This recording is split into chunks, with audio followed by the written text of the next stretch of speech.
இது வந்து 12 டிசம்பர் செவ்வாய்க்கிழமை காலையில் பாயசத்துக்குள்ளே போகிற வறுத்த சேமியா வந்து கிச்சடி மாதிரி இல்லாமல் ப்ளைனாக சேமியா மாதிரி இல்லாமல் அப்படியே வெஜிடபிள் பிரியாணி மாதிரி செஞ்சு சாப்பிட்டா டேஸ்ட் வந்து ரொம்ப நல்லாயிருக்கும். டெய்லி ஒரே மாதிரி சாப்பிட்டுட்டு நம்ம டிஃப்ரெண்ட்டாக சாப்பிடணும்னு நினைக்கும் போது பிரியாணி டேஸ்ட்டில் வந்து இந்த மாதிரி சேமியா செஞ்சு சாப்பிட்டோம்னா நம்மளுக்கும் கொஞ்சம் ஈஸியாக இருக்கும், சாப்பிட்றவங்களுக்கும் டிஃப்ரெண்ட்டாக இருக்கும். செவ்வாய்க்கிழமை வந்து அமாவாசை வந்துருச்சு. திங்கக்கிழமை தான் நான் சாம்பார் வச்சேன். திரும்பவும் சாம்பார் வைக்க வேணான்னு வாழைக்காய் வந்து பொடி மாஸ் மட்டும் பண்ணிவிட்டு பாசிப்பருப்பை வந்து கடைஞ்சிட்டேன். 3 பர்னர்லேயும் சாப்பாடு, குழம்பு, பொரியல்னு சொல்லிட்டு ஒன்று ஏற்றி கடகடன்னு வந்து சமைக்க ஆரம்பிச்சிட்டேன். பாசிப்பருப்பு வந்து ரொம்ப வலுவலுன்னு செஞ்சுட்டா யாருமே வீட்டில் சாப்பிட மாட்டாங்க. அதனால தான் குக்கர் மூடி இல்லாமல் இந்த மாதிரி வேக வச்சோம்னா கொஞ்சம் மலர்ந்த மாதிரி சூப்பராக வந்து ரெடி ஆகிடும்.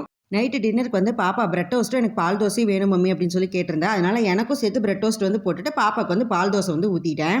அது என்னப்பா பால் தோசைன்னு சொல்லிட்டு நிறைய பேர் நினைப்பீங்க. தோசையை வந்து நெய் ஊற்றி நல்லா முருக ஊட்டி எடுத்ததுக்கப்புறம் சூடான பாலில் வந்து ஒரு 2-3 ஸ்பூன் சர்க்கரை வந்து எக்ஸ்ட்ரா போட்டுட்டு இந்த மாதிரி தோசை மேலே ஊற்றிட்டு அதை ஊற வச்சு சாப்பிட்டோம்னா அதுதாங்க பால் தோசை.